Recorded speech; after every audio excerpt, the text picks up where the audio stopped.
Welcome to another day on Another Dollar. This is kind of like an update from my last video, which was, I believe it posted the first week of February, last week of January, from that February to now, which is now, it's April 12th. So I apologize, it's just been really hectic a few months, even more hectic within the month of April / March. So here is my update video.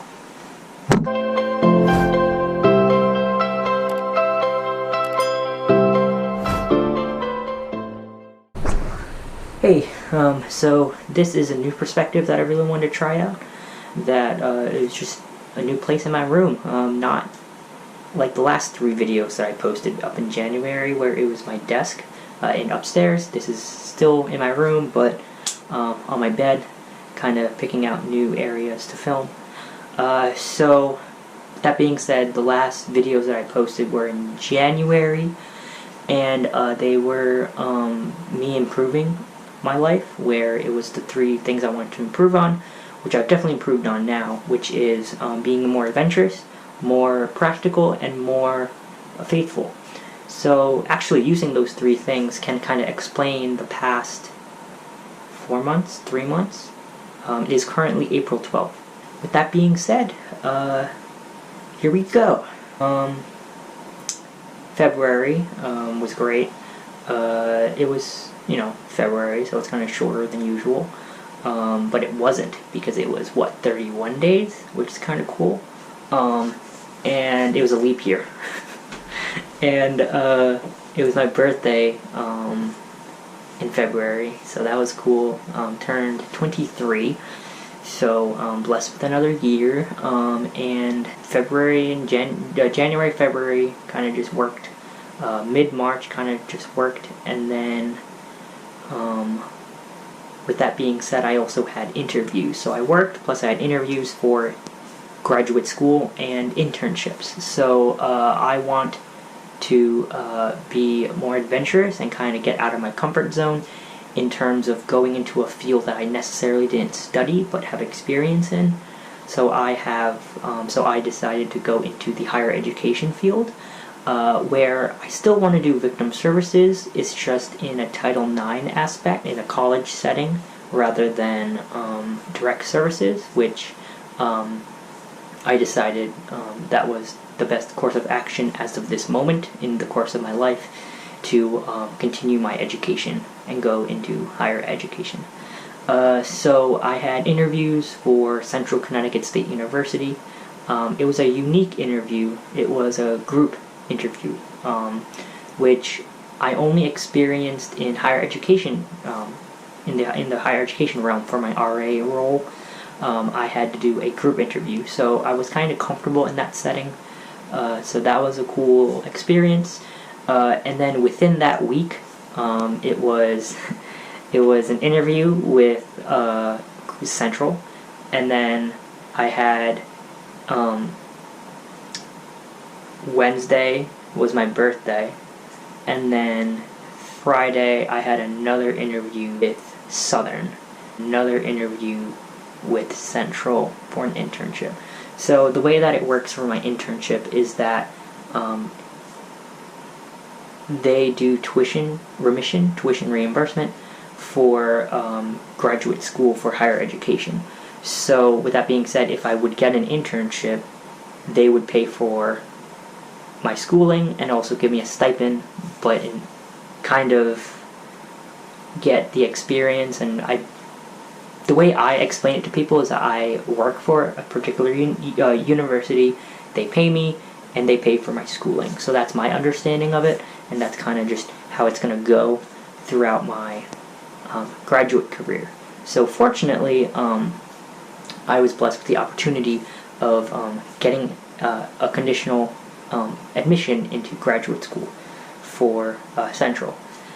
And so I got that in an email, and it was really great. I got it at work. I worked stuff out with Yale for me to either be a full-time employee or a part-time employee for this upcoming summer. And they were very supportive. They just wanted me to update them whenever I could, so I did. And so I updated them with, hey, I got accepted into grad school, but I don't know about the internships yet. I will let you know.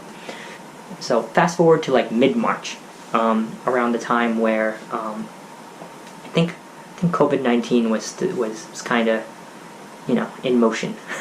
And so, yep, it was early March. So early March, I got a notification saying that I unfortunately was not accepted into Southern's internship and Central's internship.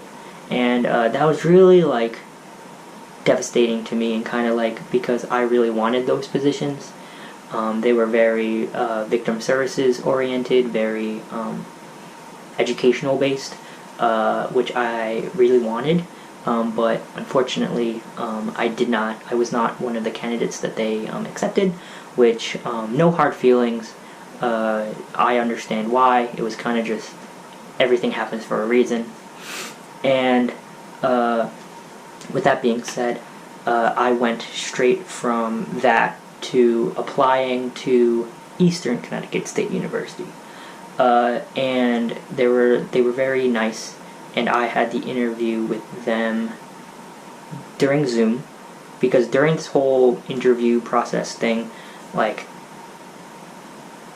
the month of March and now April is like COVID-19. So I made a video about COVID-19 and like my first week or two during COVID-19, and to be honest, all I did was talk about COVID-19, and then I showed my workouts that I did.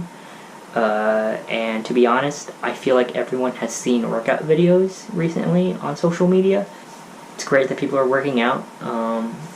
I don't know, some people don't like it, so yeah. But anyways, so COVID-19 is happening, so I had a Zoom call. So I had a Zoom call with them on Monday of last week. It was great. I spoke about all my experiences at the University of New Haven, all the positions I've held, the experiences, and at the very end, I thought that I shot myself in the foot in terms of me getting the internship, because the director, so it was a 45-minute interview, 30 minutes with the whole staff, and then 15 minutes with the director. And the director was like, basically, giving me the spiel about, there's going to be tuition, stipend, that will be paid for, and then they told me housing, which I was caught off guard. I didn't know that there was housing with this internship, which helps a lot. And I decided, hey, like, should I live in West Haven or should I move to Eastern?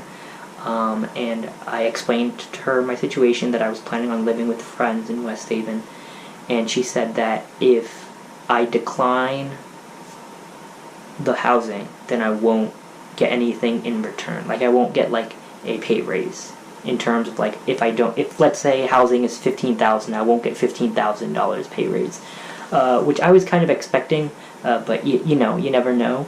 So I asked, she said that there was no way to allocate the money that I would be spending on housing to my paycheck.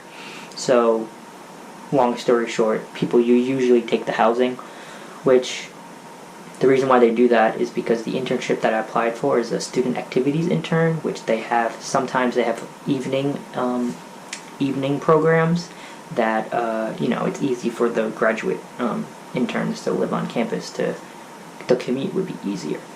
So, with that being said, I thought I shot myself in the foot, because I spoke a lot about me wanting to advocate and me wanting to work with Title IX, victim services, and she recommended me to another internship within the university. And I was like, oh my gosh, I'm not going to get it.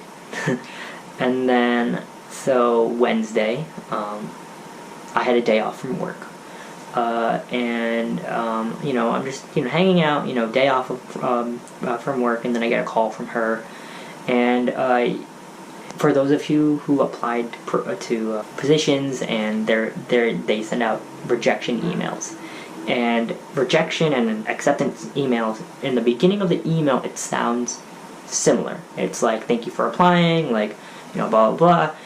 And then at the very end, they're like, you either got accepted or you didn't. And on the phone, it sounded like that. And I was nervous. And fortunately, and I'm blessed to say that I got the internship. I got the internship to work at Eastern for an internship where they would pay for housing, they would pay for tuition, and they would give me a stipend. And it's a great opportunity, and it's about 42 minutes away from Central, which would be the same distance from West Haven to Central.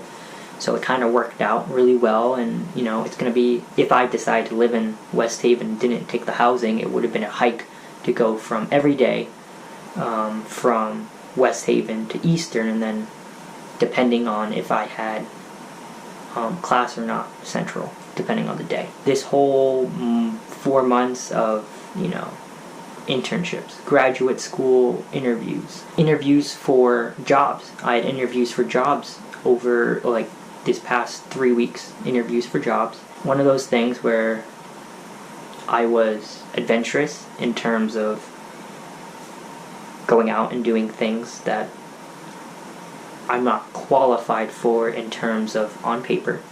And then being faithful in terms of that I will get a job and I will get some form of career goal set in mind.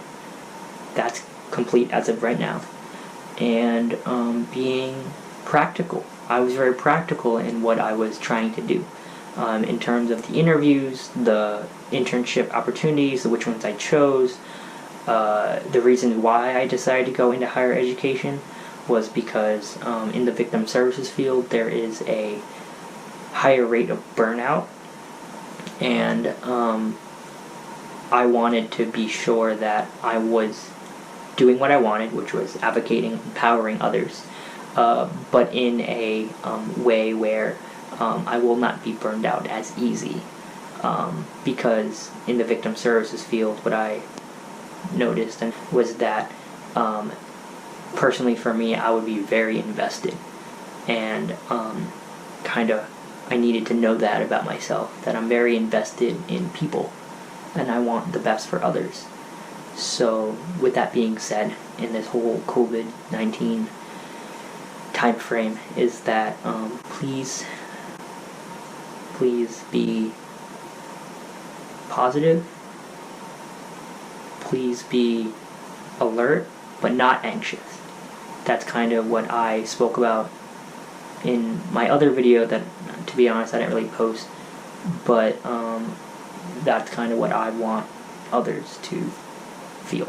I want others to feel empowered, positive, alert, but not anxious, because being anxious in these times of uncertainty is really not benefiting others.